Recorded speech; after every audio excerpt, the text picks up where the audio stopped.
now it's so tall you can't see the ground. So I had a guy from Illinois send me this material. Got it just day before yesterday. I believe it's a Burlington chert. He dug it up at a dig site that he works in Illinois. I believe it's a raw Burlington. I may have done said that. I believe that was just a big old chopping tool right there.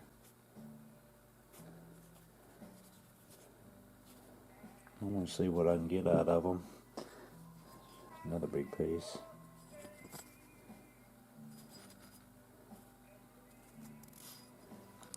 I've worked some one or two pieces of heat treated Burlington, but I've never worked any raw.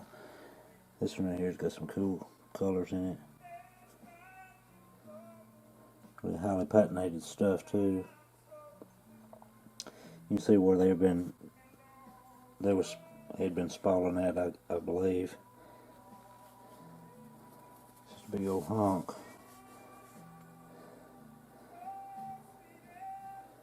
I hope to be able to get something out of them.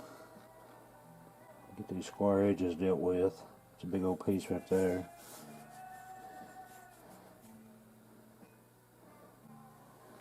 It's probably 8 or 9 inches long. Wish I could get one that length out of it. But anyway, it's going to show a few things that I've been making. If I can get this camera situated where you can see. I'll start off with this Flint Ridge piece.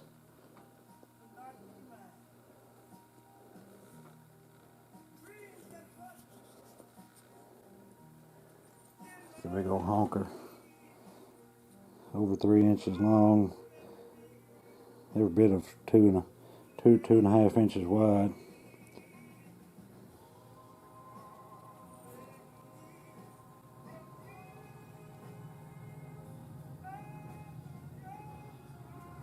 I thought Paleo Man 52 would be proud of that. He makes a mean Schneiders. Sorry I'm limited on this camera. Just have to deal with it. There's another piece I made of the Flint Ridge.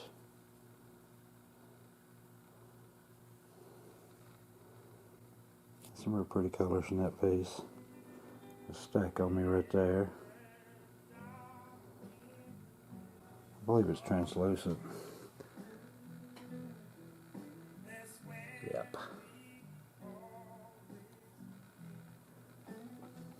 I really like the color pattern in that. It's pretty. And I had a Paleo Man.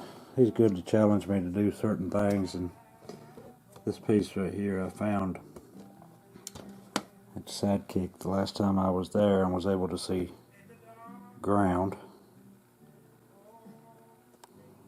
And I showed it, he said, well, I challenge you to make one like it.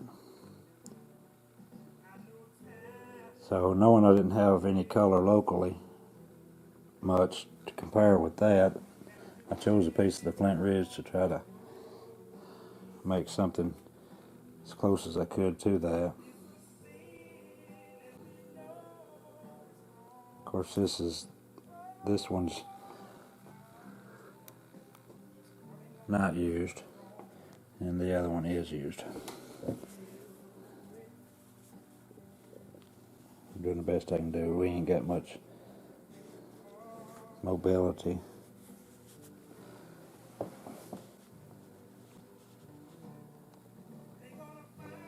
They're about the same thickness, about the same length, and nearly the same width. So we did the best we could do with that.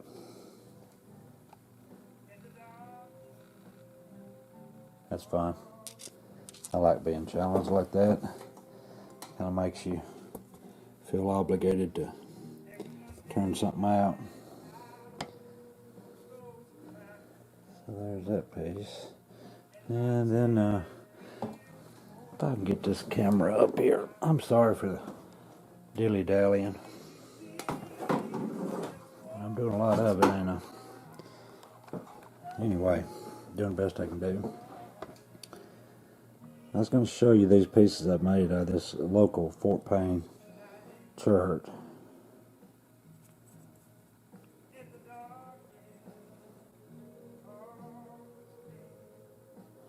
I don't know if you can see the colors in it or not. It's got blues, caramels, and a touch of white in it. This stuff really works good if you can get a piece without a lot of fossils in it. What you're seeing right there was the stack, and I tried to pick it out, and never could get it out. Amazing thing about this stuff is this point probably hadn't been made over a couple of weeks. When I first made it, the blue was just real deep color blue, and it's done changed colors on me from what it was. You can see a little dark blue right there. The whole point was that color when I first got it made, and it's done starting to patinate just in the case that I've got it in. And it ain't just that piece, it's every one of them that's got any of that blue. I made this piece out of it.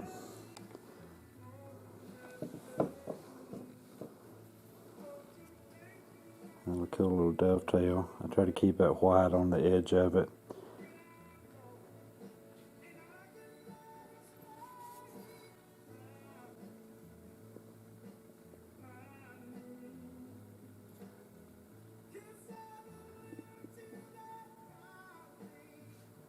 That's a cool piece. I like it.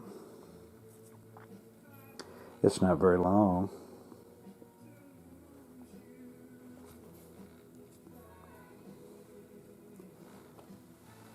I don't know when I've had to do a video in my lap.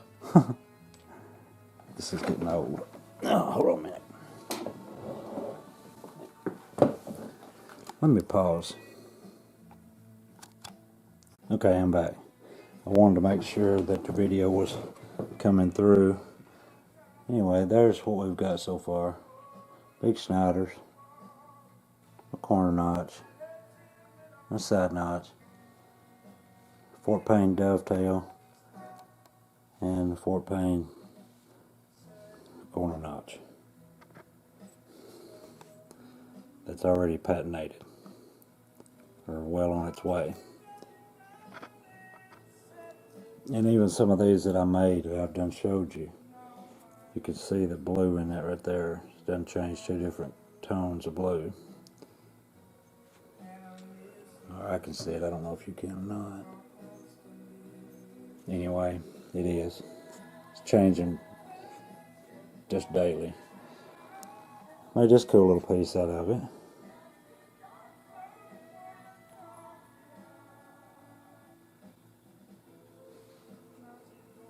Little beaver lake.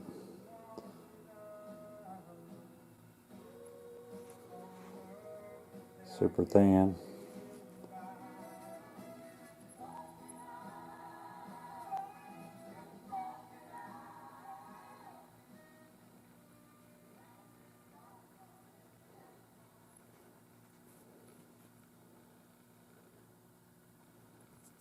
I like that little piece.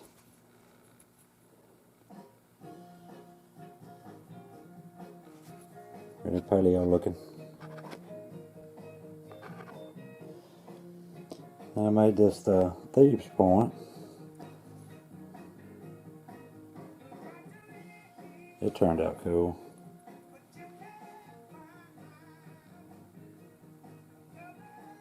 Got little bevels on it.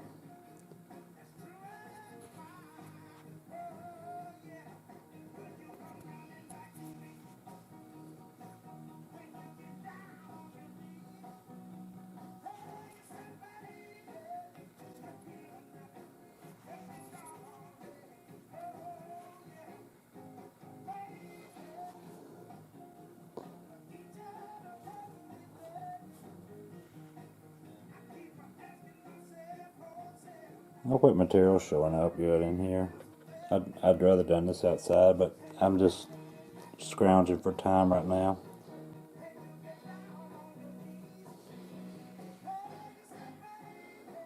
Made another capena.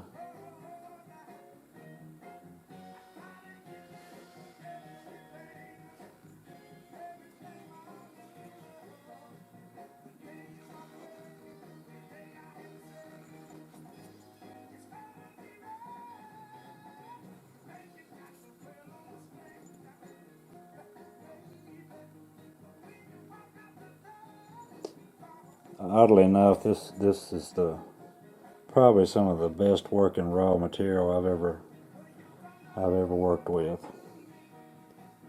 I wished I had a truckload of it.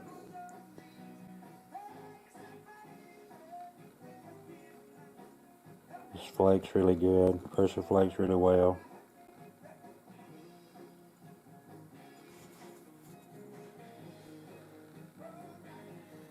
And patinates overnight. Maybe not overnight, completely overnight, but turn this light around here, see if it helps. It does patinate quicker than anything I've ever seen, though. Then I made this cool Beaver Lake.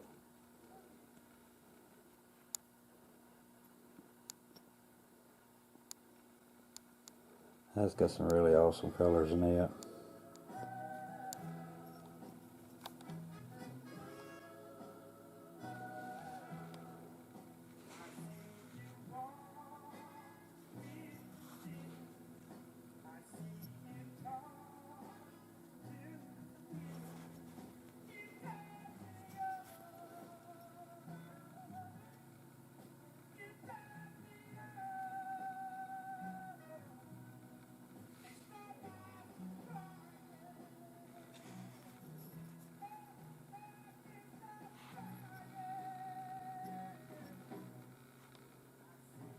The ground base, ground up to about right there.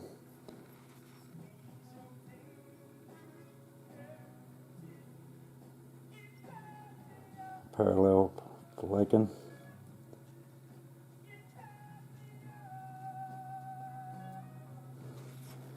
Good size piece.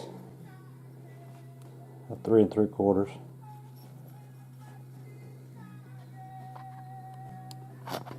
He won't stand up, will he? Oh, I was about to forget one. This is the last one.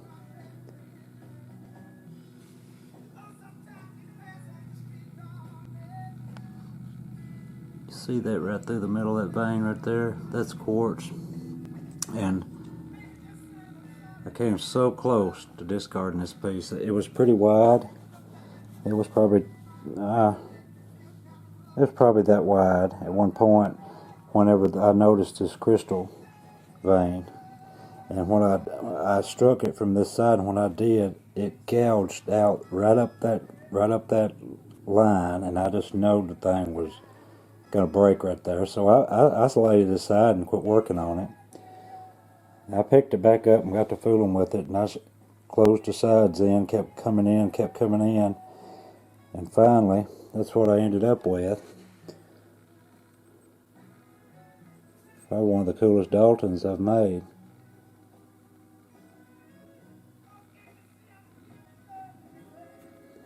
Super thin. Of course, it's super translucent.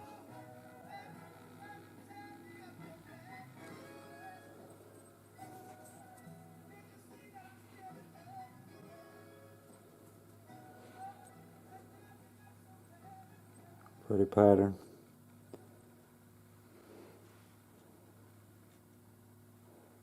This video is going to be long, but I don't care.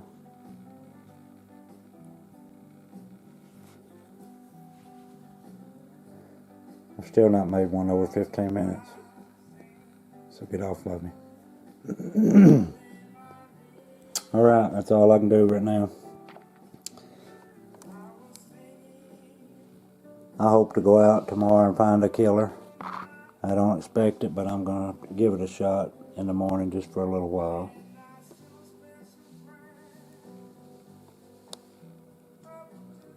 Wish me luck. Thanks for watching.